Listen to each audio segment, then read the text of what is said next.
പിന്നെ ഈ mass scenes ഒക്കെ അല്പസ്വല്പം നീണ്ടു പോകുന്നുണ്ടായിരുന്നു കാണുമ്പോഴത്തേക്കിന്. അതൊക്കെ ചെറിയൊരു ലാഗ് കണ്ടുകൊണ്ടിരിക്കുന്നവർക്കിടയിൽ തോന്നിയിട്ടുണ്ട്. Hello guys, I am Vichu, welcome back to my channel Empuraan. Hats off you to Prithviraj. ഇതുപോലൊരു സിനിമ മലയാളത്തിൽ നിന്ന് തന്നെ ജന്മം കൊണ്ട് ലോകത്തിന്റെ മുന്നിലേക്ക് എത്തിച്ചതിനും ഈ സിനിമയ്ക്ക് വ്യക്തമായ ഒരു ക്യാരക്ടർ കാസ്റ്റിങ്ങിനും ഈ സിനിമയിലെ ക്യാരക്ടേഴ്സിന് ഒരു വ്യക്തമായ ഡെഫിനിഷൻ നൽകിയതിനും പൃഥ്വിയുടെ സിനിമ എന്താണെന്നറിയാം, അതെങ്ങനെ എക്സിക്യൂട്ട് ചെയ്യണമെന്നറിയാം, തിയേറ്റർ എക്സ്പീരിയൻസ് എങ്ങനെ ഹാൻഡിൽ ചെയ്യണമെന്നറിയാം. എക്സ്പെഷ്യലി ആ ഒരു റൊമാൻറ്റിഫിക്കേഷനൊക്കെ ഡൺ ഇറ്റ് വെൽ.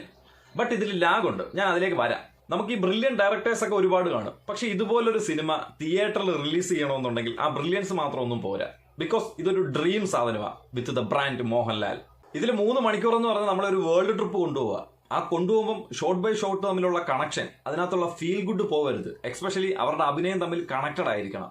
ഇതെല്ലാം കറക്റ്റ് ആണെങ്കിലും ഇതിന് പറ്റിയ ഒരു പ്രൊഡ്യൂസർ നമുക്ക് വേണം. ആ പ്രൊഡ്യൂസർക്ക് ഈ ഡയറക്ടറോട് ഒരു വിശ്വാസം വേണം. ഈ വിശ്വാസത്തിന്റെ എല്ലാം ഒരു പേരാണ് സത്യം പറഞ്ഞാൽ എമ്പുരാൻ എന്ന് പറയുന്നൊരു മൂവി. ഇനി സിനിമയിലേക്ക് വന്ന ആദ്യത്തെ 20 മിനിറ്റ് ഹിന്ദി, രണ്ടാമത്തെ 20 മിനിറ്റ് മലയാളം, പിന്നെ ഒരു 15 മിനിറ്റ് ഇംഗ്ലീഷ്, പിന്നെ ഈ ബാലൻസ് വരുന്ന 2 മണിക്കൂറാണ് ഇതെല്ലാം കൂടെ മിക്സ് ചെയ്ത് സിനിമ അങ്ങൊരു ബ്ലാസ്റ്റ് ആക്കി തരുന്നത്. പൃഥ്വിരാജ് പറഞ്ഞതുപോലെ ഇതൊരു ചെറിയ മൂവിയാണ്. ഇതൊരു L3 ഒരു ട്രെയിലറായിട്ട് എനിക്ക് L2 കാണാൻ സാധിച്ചുള്ളൂ. പിന്നെ ഈ സിനിമയ്ക്കകത്തുള്ള പല സീൻസും ലൂസിഫർ ഫസ്റ്റുമായിട്ട് സിമിലാരിറ്റീസ് ഉള്ളതുണ്ടായിരുന്നു. അതിൽ നിന്ന് അതേപോലെ തന്നെ കോപ്പി പേസ്റ്റ് എടുത്തിട്ടുള്ള ചില സീൻസ് ഒക്കെ നമുക്ക് ഇതിനകത്ത് കാണാൻ സാധിച്ചു. അതെല്ലാം അതിന്റെ ഒരു സ്റ്റോറി വൈസ് ഇതിനെ ചെറുതാക്കി തന്നെ കൊണ്ടുവന്നിട്ടുണ്ട്.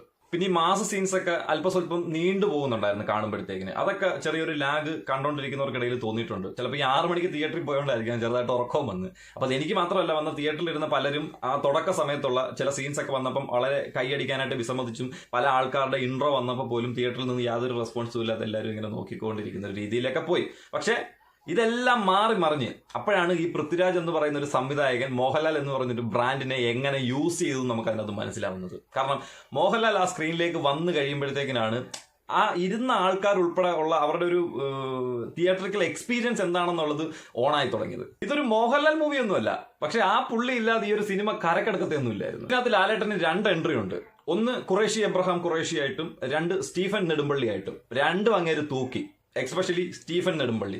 സ്റ്റീഫൻ നമ്മൾ ഉദ്ദേശിച്ച ആളൊന്നുമല്ല.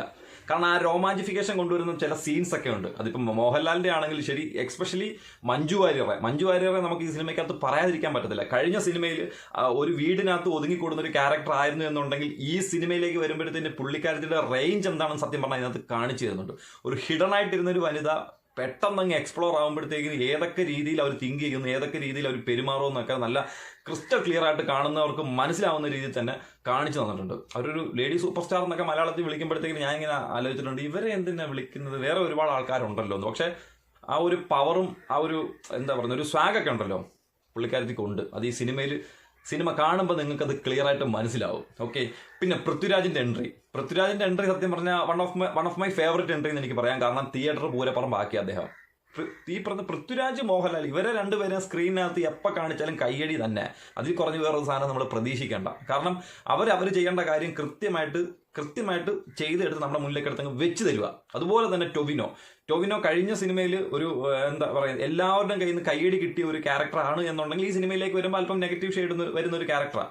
ആ നെഗറ്റീവ് ഷെയ്ഡൊക്കെ അദ്ദേഹം കൃത്യമായിട്ട് ഹാൻഡിൽ ചെയ്ത്, ചിലപ്പോൾ ഈ നെഗറ്റീവ് ഷെയ്ഡൊക്കെ ചെയ്ത് അദ്ദേഹത്തിന് ഓൾറെഡി അറിയാം. എന്നിരുന്നാലും ആ ഒരു സിനിമയ്ക്ക് വേണ്ട ഗ്രാഫ് ഉണ്ടല്ലോ, ആ ഒരു ഗ്രാഫ് കൃത്യമായിട്ട് മെയിൻറ്റെയിൻ ചെയ്ത്. കാരണം ഈ ഒരു സിനിമ എന്ന് പറയുന്നത് നമുക്ക് താഴോട്ട് ഇറക്കാൻ പറ്റത്തില്ല, അങ്ങ് മേലോട്ട് കയറി പോകാൻ പറ്റത്തില്ല. ഇതൊരു ലെവലിൽ ഇങ്ങനെ പൊക്കോണ്ടിരിക്കണം. അത് ആ സിനിമ ആ ലെവലിലായിരിക്കും പോകുന്നത്, ആ ക്യാരക്ടേഴ്സ് ആ ലെവലിലായിരിക്കും പോകുന്നത്, അവരുടെ അഭിനയം ആ ലെവലിലായിരിക്കും പോകേണ്ടത്. നമുക്ക് ഈ സിനിമയിൽ തീരെ ലോക്കൽ അഭിനയം, ലോക്കൽ ലാംഗ്വേജസോ അല്ലെങ്കിൽ ലോക്കൽ ഡയലോഗ്സ് ഒന്നും കൊണ്ടുവരാൻ പറ്റത്തില്ല. അതൊന്നും ഇല്ല ഇതിനകത്ത്. അത് കൊണ്ടുവന്നു കഴിഞ്ഞാൽ ഈ സിനിമയുടെ നിലവാരം ഒറ്റയടിക്ക് താഴോട്ട് പോകും. അപ്പം ഈവൻ അതിനകത്ത് സീൻസിനകത്ത് ഞാൻ എക്സ്പെഷ്യലി പറയുകയാണെങ്കിൽ പൃഥ്വിരാജിന്റെ ഒരു ബ്രില്യൻസ് ഞാൻ പറയാം. ഇതിനകത്തൊരു റേപ്പ് സീനുണ്ട്. ആ റേപ്പ് സീനൊക്കെ കാണിച്ചിരിക്കുന്നത് ഒരു ഫാമിലിക്ക് കൃത്യമായിട്ട് വന്നിരുന്ന് കാണാൻ പാകത്തില്ല. അതിനകത്തൊരു ഈ പറയുന്ന ഒരു വയലൻസ് കാണിക്കുന്നുണ്ട്. സിനിമ ഫുൾ വയലൻസാണ്. പക്ഷെ ഒരിക്കലും നമുക്ക് മുഖം മാറ്റുന്ന രീതിയിൽ ഒരു A സർട്ടിഫിക്കറ്റ് കിട്ടുന്ന വയലൻസ് ഒന്നുമല്ല. അതായത് ഒരു ഫാമിലി ഓഡിയൻസിനും കുഞ്ഞുങ്ങൾക്കും വീട്ടിലുള്ളവർക്കെല്ലാം ഫാമിലി ആയിട്ട് വന്ന് എന്താണ് എബ്രഹാം ഖുറേഷി എന്ന് കാണാം. അല്ലെങ്കിൽ അദ്ദേഹത്തിൻ്റെ കൂടെ സയ്യിദ് മസൂദ് ഒക്കെ എന്താണെന്ന് നമുക്ക് കാണാം. അവരുടെ സ്റ്റോറി എന്താണെന്ന് അറിയാം. 1 കണ്ടതുപോലെ 2 ഒരു ട്രെയിലർ മുഖാന്തരം കാണാം. ഈ ട്രെയിലർ മുഖാന്തരം കാണാൻ ഞാൻ നേരത്തെ പറയാനുള്ള കാരണം പൃഥ്വിരാജും ഓൾറെഡി അത് ഉദ്ദേശിച്ചിട്ടുണ്ടായിരിക്കും അദ്ദേഹത്തിന്റെ തലയിൽ ഈ 2 എന്ന് പറയുന്ന ഒരു ട്രെയിലറായിട്ട്. കാരണം അതുകൊണ്ടായിരിക്കും അങ്ങനെ 10-30 ക്യാരക്ടേഴ്സ് അദ്ദേഹത്തിന്റെ സോഷ്യൽ മീഡിയയിലൂടെ ഒക്കെ പുറത്തു വിട്ട് കാണിച്ചു തന്നില്ല. അതൊക്കെ ഇതിനകത്ത് വരുന്നത് തന്നെ. കാരണം എനിക്ക് അത് കണ്ടിട്ട് ഈ സിനിമ കണ്ടപ്പോഴത്തേന് എനിക്ക് അങ്ങനെ തന്നെ തോന്നിയത്. ഇതിന്റെ ഒരു കൺക്ലൂഷൻ എന്ന് പറയുന്നത് അടുത്തതിനകത്ത് വരുന്നത് കാരണം നമ്മൾ ഫസ്റ്റിനകത്ത് കണ്ട ഈ ഒരു സിനിമയെ ബിൽഡ് ചെയ്തെടുത്തൊരു സാധനവും അതിനകത്തൊരു പൊളിറ്റിക്സും, ആ പൊളിറ്റിക്സ് എന്താണ് നമ്മളോട് പറയാൻ ഉദ്ദേശിക്കുന്ന സാധനമുണ്ട്. അത് ഈ 2 വന്നപ്പോൾ അപ്പോഴേ അങ്ങ് മാറി. ഇതിനകത്ത് പൊളിറ്റിക്സ് വേറെയാണ്. വേറെ എന്ന് വെച്ച് കഴിഞ്ഞാൽ കറണ്ട് സിനാരിയോ എന്താണ്, ഈ 2025 അല്ലെങ്കിൽ 2024 നടന്നുകൊണ്ടിരിക്കുന്നത് എന്താണ്, ഇനി ഫ്യൂച്ചറിൽ എന്താണ് നടക്കാൻ പോകുന്നത്, അതൊക്കെ കൃത്യമായിട്ട് ഇൻക്ലൂഡ് ചെയ്തിട്ടുണ്ട്. നമുക്കിവിടെ 3 രാഷ്ട്രീയ പാർട്ടിയുണ്ട്. ആ 3 രാഷ്ട്രീയ പാർട്ടിയും കൃത്യമായിട്ട് ആ സിനിമയിൽ കാണിക്കുന്നുണ്ട്.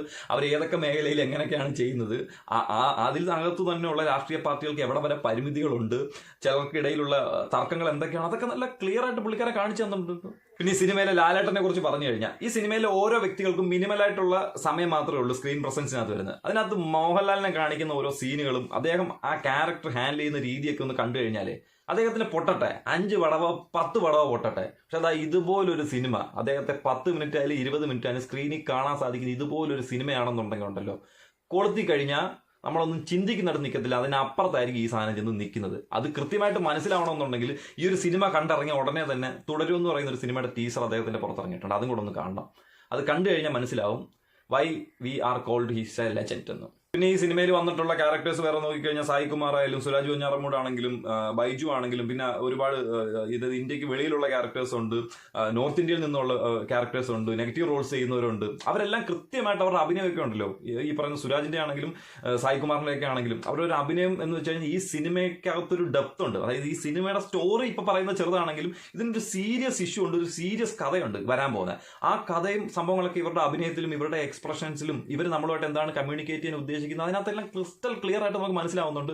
അതും നല്ല വ്യക്തമായിട്ട്. എസ്പെഷ്യലി ബൈജു ആട്ടിനെ സംബന്ധിച്ചിടത്തോളം പുള്ളിക്കാരനാണ് ഇതിന്റെ രോമാഞ്ചിഫിക്കേഷന്റെ ഒരു എക്സ്പ്ലോറർ എന്നൊക്കെ പറയുന്നത്. അതായത് നമുക്കിടയിലേക്ക് ഈ സാധനം ഒന്ന് പറഞ്ഞു തരും, ഇതാണ് ഈ സാധനം, ഇപ്പൊ നടക്കാൻ പോകുന്ന ഇതാണ്, ഇത് ഇങ്ങനെയാണ്, ഇത് സംഭവിക്കാൻ പോകുന്നത് എന്നൊക്കെ പറയുവാണല്ലോ. അതേ ഫീൽഡോടുകൂടി തന്നെ അദ്ദേഹം പറയുന്നത് പോലെ തന്നെ നമ്മളിപ്പോൾ ഓട്ടോമാറ്റിക്കായിട്ട് ആ സിനിമയിലേക്ക് ഇറങ്ങി ചെന്ന് അങ്ങോട്ട് കണ്ടു വരുമ്പോഴത്തേക്കിനുണ്ടല്ലോ, സത്യം പറഞ്ഞാൽ ആ ഒരു സീൻ അങ്ങോട്ട് ക്ലോസ് ആകുമ്പോഴത്തേക്കിന് ഇങ്ങനെ കൃത്യമായിട്ട് രോമാഞ്ചിഫിക്കേഷൻ വരും. കാരണം എനിക്ക് തിയേറ്ററിൽ ഇരുന്ന് ഈ പറയുന്ന ഉറക്കം വന്നെങ്കിലും ചെറിയ ലാഗ് ഫീൽ ചെയ്തെങ്കിലും ഈ രോമാഞ്ചിഫിക്കേഷൻ വരേണ്ട സമയത്തെല്ലാം കൃത്യമായിട്ട് വന്ന് അതൊരു സംഭവം തന്നെ.